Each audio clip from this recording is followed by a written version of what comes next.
Hello and welcome. You're watching NewsX with me, Devika Devan. Sergio Gor's confirmation hearing on Capitol Hill has put the spotlight firmly on the future of U.S.-India ties. Testifying before the Senate Foreign Relations Committee, the ambassador-designate struck an optimistic note, saying Washington and New Delhi are not that far apart on a deal on tariffs and predicting a resolution in the next few weeks. Gor underscored that America's relationship with India is a strategic partnership that remains much warmer than their ties with China. That optimism comes against the backdrop of mixed signals from U.S. President Donald Trump. In the days after the SCO summit in Tianjin, where Prime Minister Modi was seen alongside Vladimir Putin and Xi Jinping, Trump blasted the trade relationship as a totally one-sided disaster and complained that India's tariffs had been the highest of any country. He even warned that they now have offered to cut off their tariffs to nothing, but it's getting late. They should have done so years ago. On social media, he went further, declaring, and I'm quoting here, "Looks like we've lost India and Russia to the deepest, darkest China." Yet Trump also moved quickly to reassure New Delhi, calling India-US ties very special, stressing that he would always be friends with Prime Minister Narendra Modi. But where exactly does the trade deal stand today, and what do we make of President Trump's latest comments? With me, Senator, President Trump has been crystal clear on this. They must stop buying Russian oil. Possibilities are endless, Senator, as you pointed out. We fully intend in these trade talks that are ongoing right now to open the markets to crude oil, petroleum products, liquefied natural gas. You're talking about a population of 1.4 billion individuals there. Their middle class, by our definition, is larger than the entire United States of America. And so we have countless possibilities to expand into those markets, and we fully intend to do that. Our relationship with the Indian government, with the people of India, extends many more decades, and it's a much warmer relationship than they have with the Chinese. Frankly, they are concerned by Chinese expansionism. And Chinese expansionism is not just on the border of India, it's all over the area. And so we share a lot in common, and we share a lot of the same concerns that other nations in the region do. all right, joining us on the broadcast is Ambassador Suresh Kumar Goyal, Dr. Shahid Kohli, Rabindra Sachdev and Professor Madhav Nalapal. Let me begin with Ambassador Goyal. Ambassador Goyal, your first thoughts on this latest signal coming in from the United States of America? How long do I have? The first thoughts are not really the first thoughts, but they have been brewing for a long time. Devika, thank you very much. I have one or two thoughts here really. First of all, Mr. Gor, while deposing in front of the Senate, he did talk about that, yes, the trade deal is being talked about and they hope to conclude it soon, etc., and that how important the India-USA relationship is. At the same time, there is again a kind of a stark ultimatum to India that there will be no trade deal unless we stop buying oil from Russia. That stands. And that is where it was even before the trade deal discussions had stopped. So I do not know what to make of it, number one. Number two, again, there is an issue of really China. That because China is on the path of expansionism, and therefore India is important for the USA to counter China. And also that India is being looked at in terms of the huge middle class market, which according to the American standards is more than what the American size of population is. If we have to look at the purchasing power, maybe the market will be smaller than the USA, but nonetheless, in terms of population, it is more than USA. My concern really is that the factors which had led to the downward trend in the India-US relations, they still remain very, very important in the minds of those who are close to President Trump, including Peter Navarro, including the Commerce Secretary, including Robert Gore. And even if President Trump keeps on saying how keen he is to have conversations with Prime Minister Modi, At the same time, his team continues to be really issuing these kind of, including the ambassador designate, so to say. They continue to issue these kind of warnings to India. I do not know what to make of it. Also, please remember that they have their President Trump is urging Europe to put 100% tariff on India, on India's, because India is importing oil from Russia. This again is a media report, maybe wrong, maybe right, but this is what we say. Uh, my concern really is maybe for whatever reason, President Trump wants to have a better relationship with India.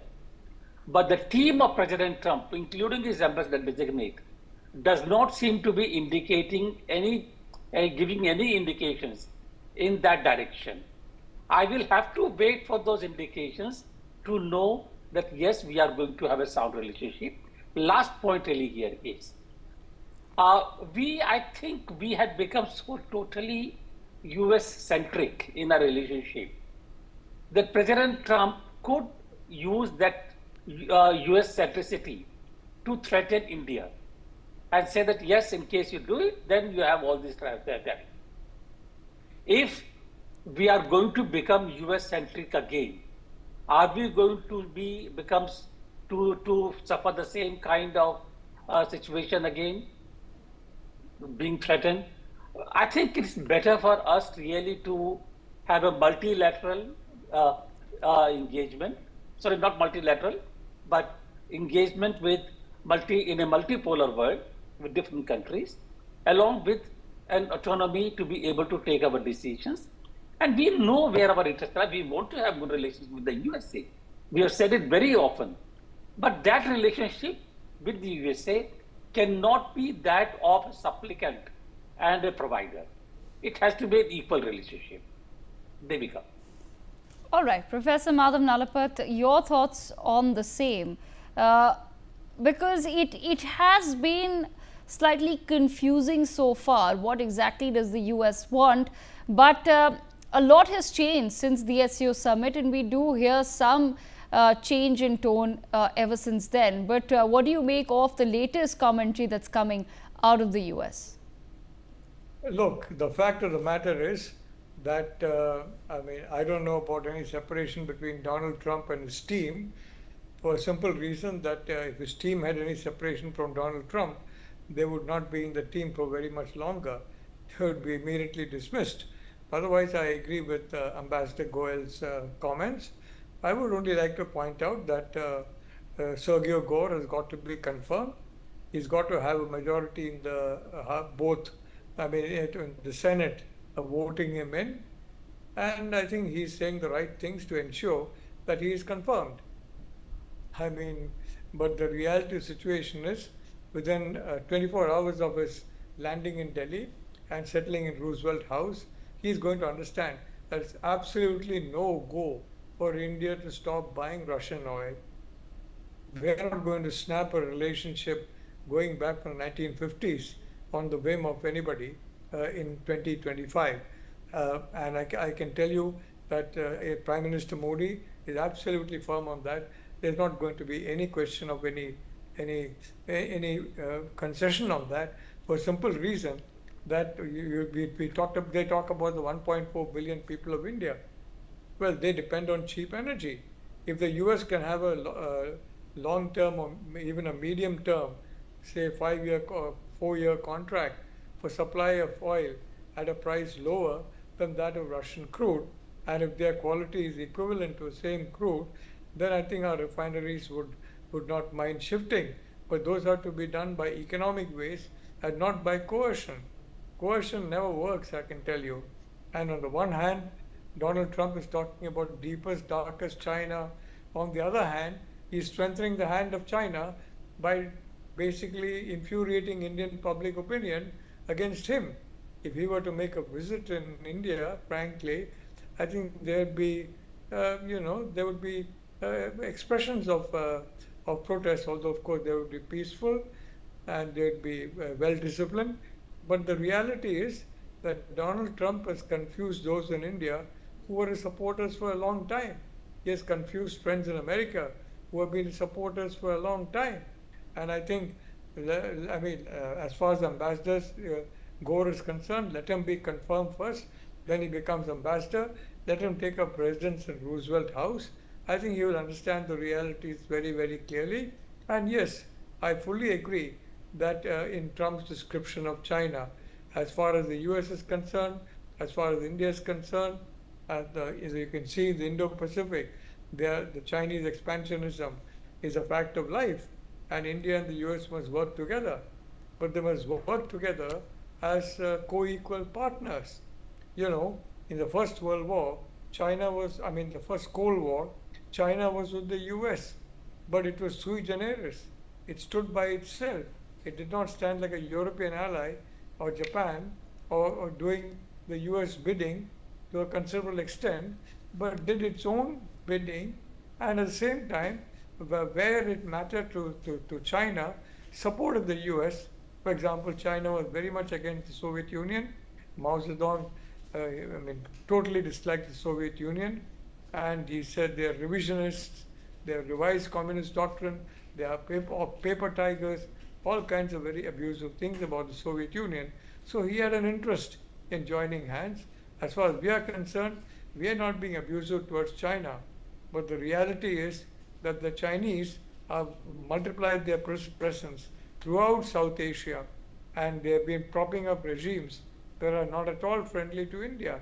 I mean, Oli just had to quit.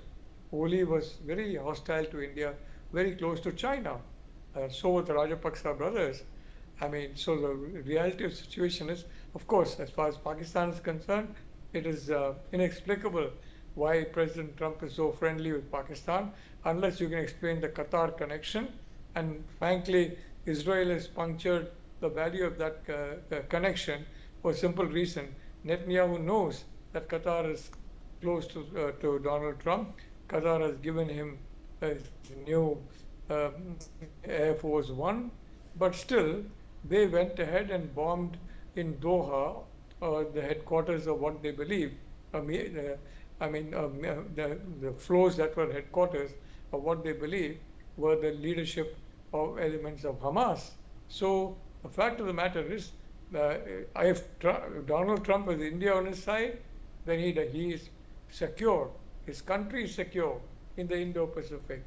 If India is pushed away by this kind of absolutely unreal policy that we have not seen in U.S. presidents, and policy that we would not tolerate 1 second, especially Yes. Prime Minister Modi. So the reality situation is, yes, they do need us, we need them, but we have got to be sui generis. We are too big to be counted among the allies of the US. We are sui generis, a partner of the US in securing the Indo-Pacific, the way China was in defeating the Soviet Union during Cold War